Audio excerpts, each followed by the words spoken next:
you don't try to make people unhappy. But if somebody becomes unhappy because of something, try to resolve as much as possible. But otherwise, you have to leave it somewhere. The more visible you are, the more people that you interact with, chances are somebody or the other will have some problem. What can you do? If you are an individual, let's say just participant in this game, you may not have, if you are new to this place, you will be friendly with everyone because you also don't know much. Let's say you've been coming to this camp for 5 years, somebody will have some objection with you. Oh, she's always like this, she's always like that. So you deal with them. And if you are an organizer, more of such things will come. Well, why this way, why not that way, scheduling, you only decide everything, I also want to decide. So whatever is in your jurisdiction, you try to take care of it. But understand, there will be all these things. In the bigger scheme of things, all this is, as we say, it is unreal. And therefore, we should be able to deal with it to the extent required and then keep it aside. Oh, okay, I have done my due diligence. The same thing applies to our own body and our own mind. Let us say somebody gives you big scolding.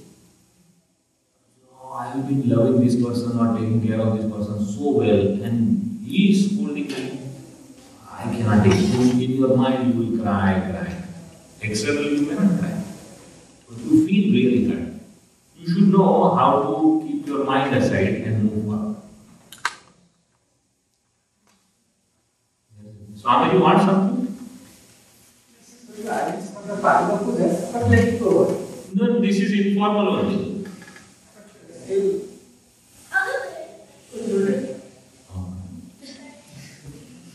Then how do you practice that, keeping your mind aside? I also find that I like your answer. Communication though with another person, I feel like if you feel like you need to resolve something, takes so much patience and so much like sensitivity to someone else's style. Right. And it may even drain your energy, sometimes because you just go on and on and on and say, okay, now can we stop this? So it can be more tiring at mental level.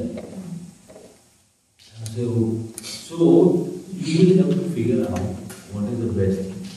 And if it is for some greater cause, you should not hesitate to give up your personal ego. For example, let us say, just hypothetically, you had issue with someone who would play a greater role in mission activity. And all your actions are for mission good. Right? So you got into some argument or discussion or difference of opinion because of mission's work. Now if there is someone who can actually contribute more and give more strength to mission, then to support that individual, even if you have to swallow your pride and say, I am guilty of this, I apologize, you should not hesitate. Like in Ramayana story, Hanumanji, he becomes big and that Sursa becomes double and Hanumanji becomes double. You know that story when he is flying to Lanka. So she grows and he also grows.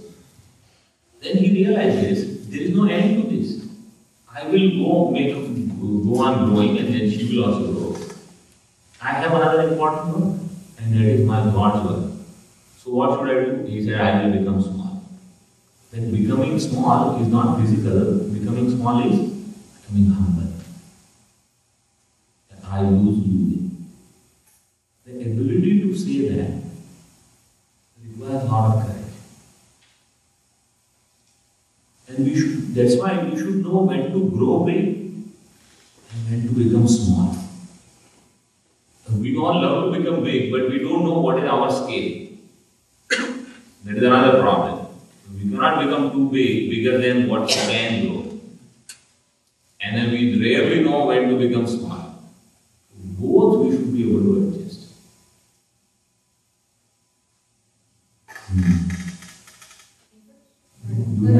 Someone was asking me, when you say that you should keep your mind aside and think, so I was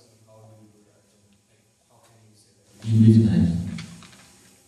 I don't know if it was the same aspect when you were saying, like, I think it was an example, like you gave this example of scolding, and then that you feel bad about that person scolding you, so you said that you should. Yeah, so what I meant was, you keep your feelings and emotions aside and think as to what is rational. So, see, mind is all seat of feelings and emotions, and intellect is for thoughts. So, sometimes don't mix the two. Be very clear, be very focused. Do not mix with the parents, they want to discipline their child. Right? And every time if their emotions come in, then because of emotions, they will not be able to discipline their child. You say emotions aside, if he has done something wrong, he has to be punished. The same thing we should do with ourselves.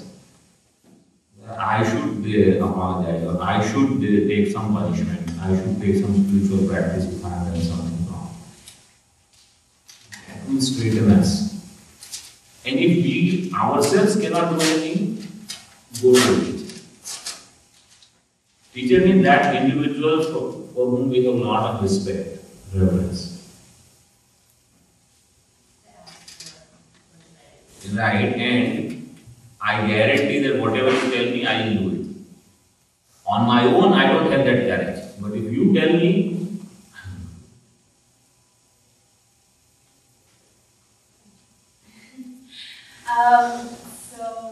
Okay, this is definitely shifting gears a little bit, but when we're young and, we have a relationship with somebody, like a boy or whatever, we feel like we're in love, it might be lusty, whatever, we don't know, right? When you mature a little bit, after a few years, you can gain a little bit more perspective. What are the qualities of true love that somebody has in a marriage situation? question is clear. See, normally you would know what you are looking for.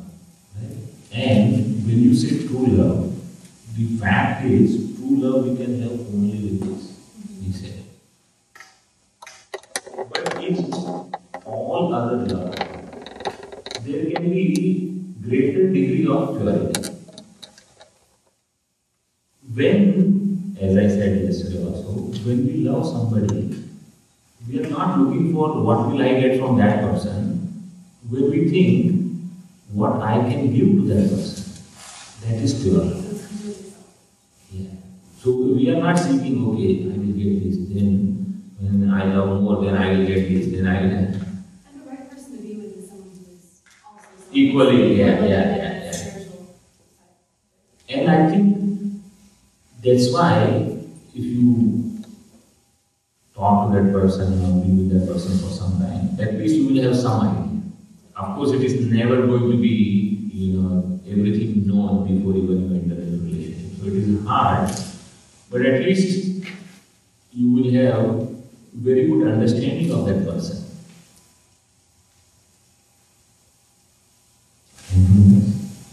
Yes. Like this, I was just asking, like we tend to maximum time discriminate among things. So what's the best for, like, if you meet two people, you obviously tend to look for something like discriminate or some aspect why, like whether he or she is good at this or not. You have like something kind of, or you tend to generate an expectation when you meet someone. And then sometimes it's like when those expectations are not met, or obviously when they're not met, then you feel bad. So how can you like just meet a person and not tend to have any expectation of, not discriminate, just like one. Well, you see, you met so many people in this game, right? Did you have expectations from everyone? No. So that is called sankalpa. We only put this idea, this person I should get this. Or this person should do according to what I think. This person should report to me. It's not going to happen. So then some friction, some fireworks, everything is possible. And you say, oh, nobody listens. Who said everyone will listen to you? Right? If you have a position, right, and that position will command that, okay, People will respect you, they will obey you, listen to you, etc. But we have to be very clear, it is the position. I'll give you my example. Today, people come and do namaskar to me. You think they are doing namaskar to me? They are doing namaskar to these clothes. Tomorrow I come here in jeans and t-shirt. They say he's another guy like us. No namaskar. We should be very clear. What is respected is a tradition. So if I try to look for something which I don't have, if I am naturally good individual, if I have knowledge, if I have values, people will, at least they will love, they may not do namaskar. So we should be very clear that what is that people are actually respecting, honoring. Somebody who has a lot of wealth, so many new friends are there. If that person is a fool, he will think, oh, I am the one that they are loving. They all are there because you have money. Tomorrow you say, all my money is gone. They'll say, we have new friends. That's why those who win lotteries, they have too many friends. All relatives. That's why they are called relatives, because they are relative only. They are not absolute. They come and go. Such things happen. Okay, we have only 5 minutes before best friends. Yes, How much? Oh yeah, how many?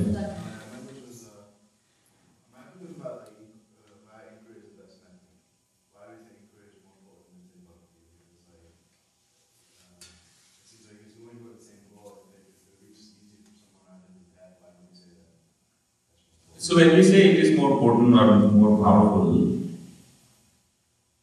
yesterday or day before I had mentioned that all the other methods, they use mind, right, and purify the mind, but remain at that level. In knowledge, we use mind to transcend mind. Somebody has written in their sentences, these things.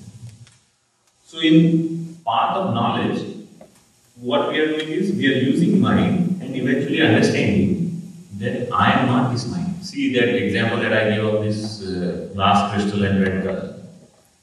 So in the beginning, what is my understanding? That this red crystal has, white crystal has red color. Right? So my effort is to remove redness from this crystal. What is my eventual understanding?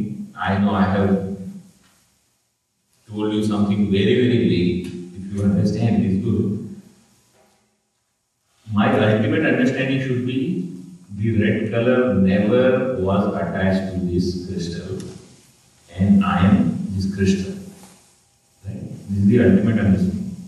I am that consciousness which was never affected by any impurity. That's the ultimate goal. That goal only knowledge will be able to be. Everything else is journey. Knowledge will be destination.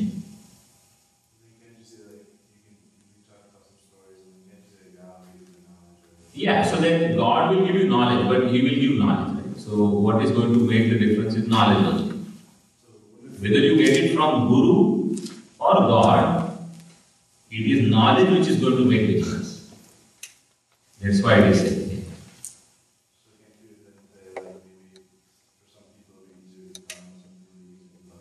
Oh yeah. In the beginning, whatever that anyone wants to choose, they will have to go there.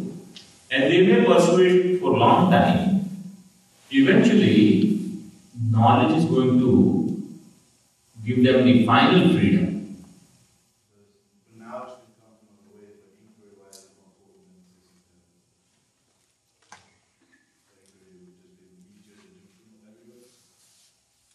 After doing a lot of other practices, it will become easier for those who felt that it is not easy. Okay. Hurry on. Question?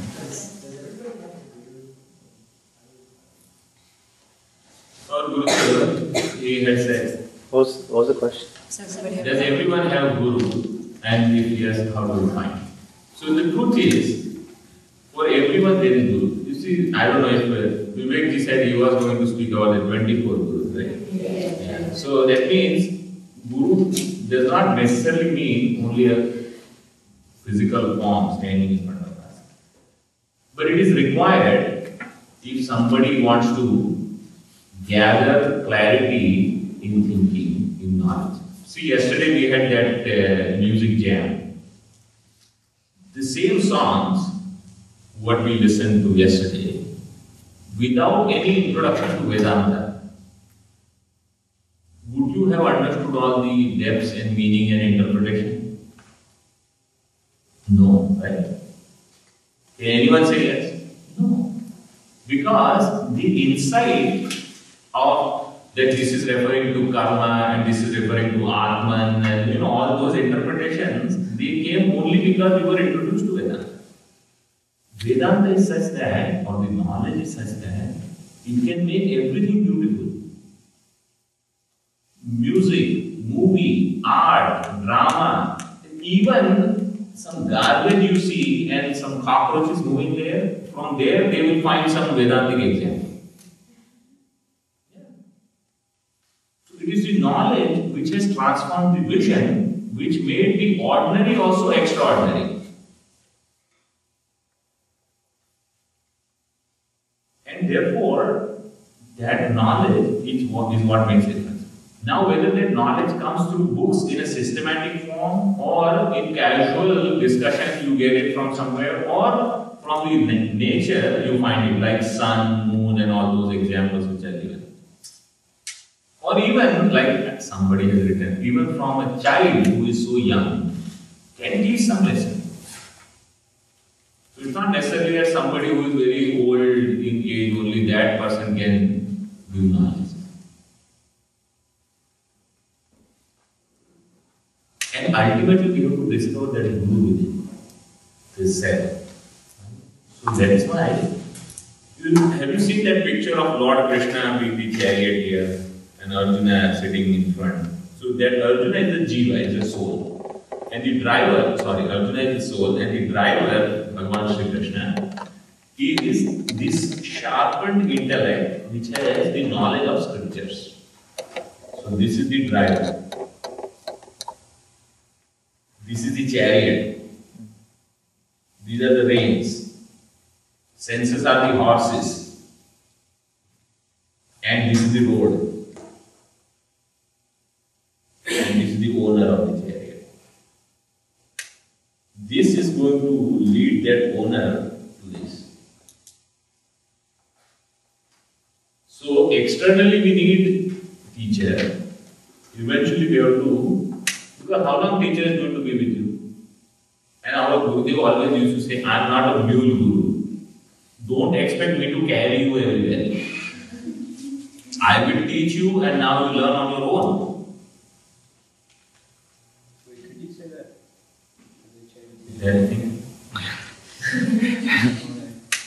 So this is the owner of the chariot. Perceiver, feeler, thinker. This is the driver, charioteer.